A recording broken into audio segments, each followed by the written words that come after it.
Halo semuanya. Perkenalkan kami dari kelompok Tipe Kampus. Saya akan memperkenalkan masing-masing dari anggota kami. Perkenalkan, nama saya Dedi Mister Deba, biasa dipanggil Dedi. Saya mahasiswa aktif semester 5 Prodi Pendidikan Biologi Universitas Flores. Halo semuanya, perkenalkan nama lengkap saya Maria Kasriani, biasa disapa Arin. Saya duduk di semester 3 Program Studi Pendidikan Biologi Universitas Flores. Tetap saya Wilhelm Musisi, biasa dipanggil Billy. Saya semester 5 Pendidikan Biologi Universitas Flores. Pada video kali ini, kelompok kami akan membahas mengenai biodiversitas yang ada di pesisir Pantai Brai, Kabupaten Ende. Video ini dibuat untuk memenuhi tugas mata kuliah biologi laut. Selamat menyaksikan. Baik, yang pertama saya akan menjelaskan mengenai padang lamun.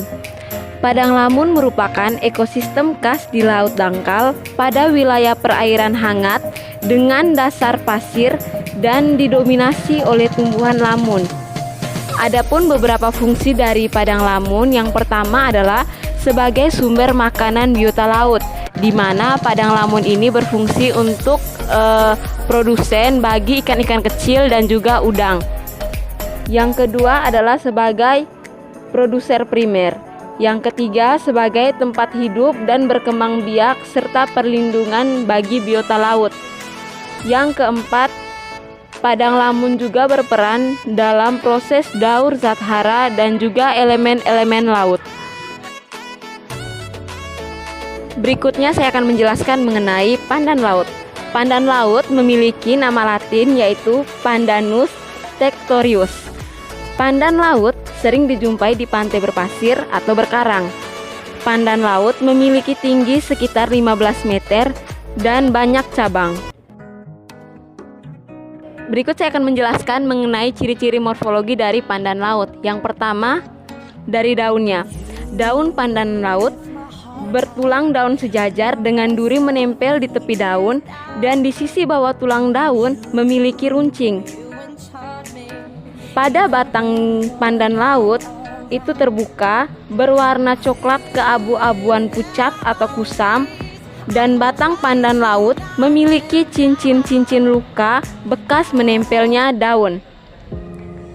Pada pandan laut memiliki akar tunjang. Morfologi waru. Waru yang dikenal dengan nama latin Hibiscus iliaceus memiliki akar tunggang, batangnya berkayu dan keras, daunnya bertangkai berbentuk bundar dengan bertulang daun menjari, sedangkan bunganya memiliki 5-7 kelopak dengan warna kuning dan kemerah-merahan. Bijinya kecil dan berwarna coklat muda. Morfologi biduri. Biduri dengan nama latin Calotropis gigantea. Batangnya berbentuk silindris, berwarna hijau keputihan, berlapis lilin. Daunnya berbentuk bulat telur, berwarna hijau dengan pertulangan menyirip. Bunganya majemuk dengan berbentuk payung, berwarna putih keunguan. Buahnya berbentuk bulat melonjong, berwarna hijau. Kawasan pesisir dengan hamparan yang cukup luas menutupi pasir pantai. Katang-katang termasuk dalam famili Convolvulaceae dengan ciri-ciri batang lurus dan panjang yang tumbuh menjalar dan menyebar ke segala arah. Tajuk bunga berwarna merah ungu dengan bentuk menyerupai trompet.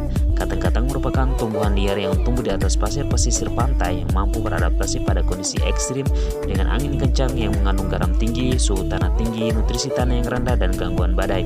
Katang-katang tersebar sepanjang pantai Indonesia karena berada di wilayah beriklim tropis dan subtropis yang merupakan tempat tumbuh yang sesuai. Spesies ini sangat sesuai dalam program rehabilitas atau restorasi ekosistem karena kemampuannya dalam menstabilkan pasir yang dapat membentuk hamparan untuk mengikat pasir. Morfologi teritip.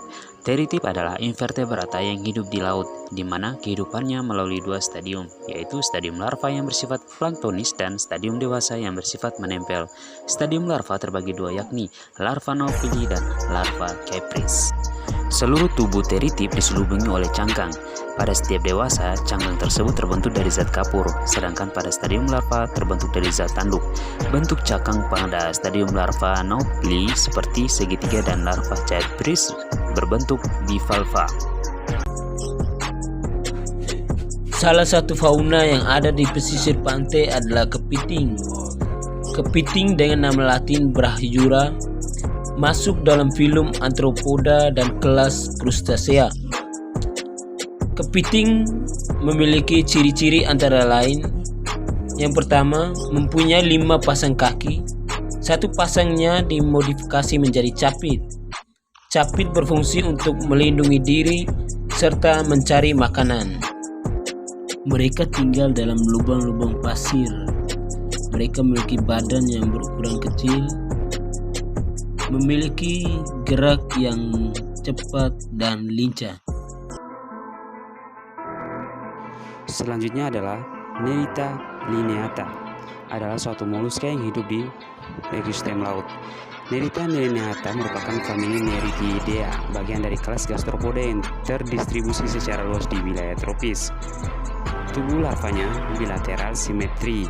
Tetap ada perkembangan selanjutnya. Tubuh bagian belakang dan juga alat-alat dalamnya mengalami pembengkokan hampir membentuk lingkaran, kecuali pada siput telanjang atau vaginula. Seluruh anggota tubuh gastropoda terlindung oleh sebuah cangkang berkatup satu, sehingga disebut dengan univalve. Tubuh siput terdiri dari kepala dan juga badan. Struktur kepala sudah nampak jelas. Pada bagian ini terdapat 2 pasang tentakel dan juga mulut.